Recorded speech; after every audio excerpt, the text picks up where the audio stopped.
ওমপি community health সেন্টারে একজন মাত্র ডাক্তার দিয়ে চললেও তার বদলির প্রতিবাদে মঙ্গলবার পথ অবরোধ করলেন এলাকাবাসী। হাসপাতালে ডাক্তার সত্যজিৎ পালের বদলির আদেশ প্রত্যাহার করে তাকে পুনর্বহালের দাবিতে এই বিক্ষোভ ও পথ অবরোধ বলে জানিয়েছে এলাকাবাসী। ওমপি কমিউনিটি হেলথ সেন্টারে একজন মাত্র ডাক্তার সত্যজিৎ পালকে দিয়ে দীর্ঘদিন ধরে রোগীদের চিকিৎসা পরিষেবা চালানো হচ্ছে, কিন্তু সরকারিভাবে ডাক্তার বাবুকে প্রায় এলাকার বাইরে যেতে হয়, ফলে ওমপি এলাকার লোকজনকে চিকিৎসার জন্য আগরতলা ছুটে আসতে হয় বলে প্রচন্ড সমস্যার সম্মুখীন হতে হচ্ছে এলাকাবাসীকে।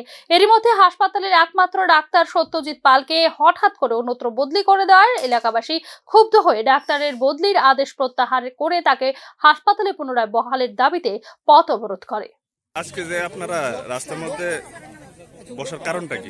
কারণটা হইছে আমরা ওমপি সিএইচিতে এখন অব্দি কোনো ডাক্তার নাই। একজন ডাক্তার আছে, তাই নিয়ে কি এখানে পেশেন্ট দেবো না একটা মিটিংয়ে যাবো না একটা ইয়েতে যাবো, যাওয়ার পরে দিয়ে এখানে পেশেন্ট গেলেই ডাক্তার নাই, সব ঘুরিয়ে পড়তেছে, জিবিবিএম যাইতে লাগতেছে। সবার কাছে তো জিবিবিএম যাওয়া সম্ভব না।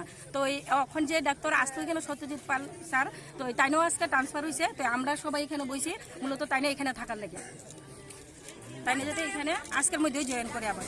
উনি কি বদলি হয়ে গেছে? হ্যাঁ, ডেপুটেশনে গেছে 3 মাসে।